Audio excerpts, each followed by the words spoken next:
एक ही आवाज आज नीतीश जी से मिलने के बाद, जो बातचीत करने के बाद, नीतीश जी का भी मन है, मुझे भी उन्होंने आदेश दिया है, जितने भी विपक्षी दल है देश में सारे एकजुट होकर, ताकत जुटाकर, शक्ति जुटाकर बीजेपी मुक्त भारत का नारा देना चाहिए और बीजेपी मुक्त भारत को हासिल करना चाहिए। तभी देश फिर से खड़ा हो सकता है, आगे बढ़ सकता है, अंतर्राष्ट्रीय स्तर पर एक अच्छा अपना स्थान बना सकता है। मैं एक अन्य बात भी कहना चाहूंगा इस दौरान, आपसे प्रार्थना भी है, नीतीश जी ने भी प्रार्थना की, आप ये बात जरूर जनता तक ले जाए। अगर किया जाए तो भारत सर्वश्रेष्ठ देश इस दुनिया का बन सकता है, प्रभावशाली बन सकता है, प्रबल आर्थिक शक्ति बन सकता है। इसमें हमारा प्रयास होना चाहिए। एक उच्च गुणवत्ता वाली बदलाव भारत में चाहिए, ये बिल्कुल चाहिए। अगर हमारे पास ज्ञान नहीं है, पूरी दुनिया में जहां ज्ञान है वहां से प्राप्त करना चाहिए हम लोग, कि किसी भी प्रकार से भाजपा सरकार को विदा करना है इस भारत से। इसलिए 8 साल हुए,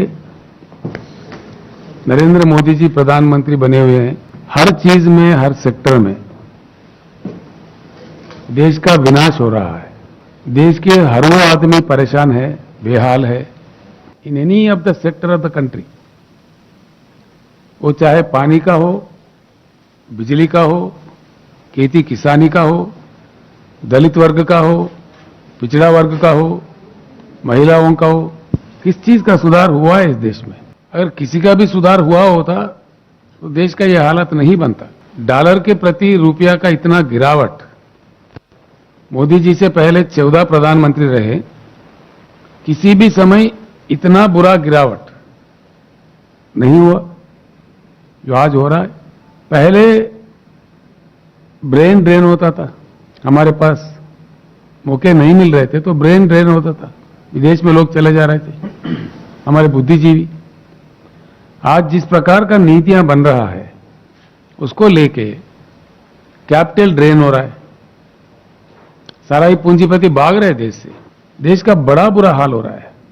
हमारे नदियों में 70,000 टीएमसी पानी बहते हैं, आज तक देश ने सिर्फ 20-22 हजार टीएमसी ही इस्तेमाल किया है। और वाटर वार्स होते हैं, जल युद्ध होते हैं, 4 लाख मेगावाट के ऊपर बिजली की उपलब्धि देश में है, लेकिन देश को, किसानों को भी, आम लोगों को भी, उद्योगों को भी, हर किसी को भी बिजली के लिए तरसना पड़ता है। क्यों तरसना पड़ता है? जिन चीजों की उपलब्धि है उनको भी लोगों के लिए किया नहीं जाता है। फिर क्या किया जा रहा है इस देश में? आज किस सेक्टर में आया है? पीने का पानी तक उपलब्धि नहीं करा सकते हम लोग। किल्लत है पूरे देश में। जहां किसी राज्यों ने प्रयास किया वहां जो कुछ भी हुआ, लेकिन केंद्र सरकार की नीति से नारा के सिवाय कोई काम असल में आता ही नहीं, उपलब्ध होता ही नहीं। यहां तक के देश के राजधानी दिल्ली में पानी की उपलब्धि नहीं है 75 साल के आजादी के बाद। आज हमारे कई मित्र हर दिन पानी खरीदते हैं दिल्ली शहर में। दिल्ली शहर में भी पावर नहीं मिलता, 24 घंटा नहीं मिलता। कई हिस्सों में, दिल्ली के हिस्सों में पावर काटा जाता है हर दिन। ये क्या हो रहा है? ये चीज ऐसे है, 8 साल यानी कि मोदी जी के जो कालखंड उनके लिए दिया था जनता ने 10 साल का, उसमें 80% समय खत्म हो चुका है। अब उनके नीतियां क्या है साफ देश के सामने आ चुके हैं। विकास का कोई नाम ही नहीं, सिर्फ नाराबाजी है। कौन सा एक नारा जो सफल हुआ देश में? 222 तक हर गरीब का अपना मकान होगा, ये मोदी जी का खुद का वादा है। क्या सफल हुआ? मिला सबको मकान? किसानों का आय डबल कर दिया जाएगा। किसानों का इन्वेस्टमेंट डबल हो गया, लागत डबल हो गया, आय कहां डबल हुआ? बेटी पढ़ाओ बेटी बचाओ, हर दिन रेप होते सौों के तादाद में। किस वर्ग का विकास हुआ? किसका रक्षा हुआ? और इसको, इन सब चीजों को छोड़ के एक दूसरी बहुत बड़ी खतरा बात, मेक इन इंडिया। क्या है नतीजा मेक इन इंडिया का?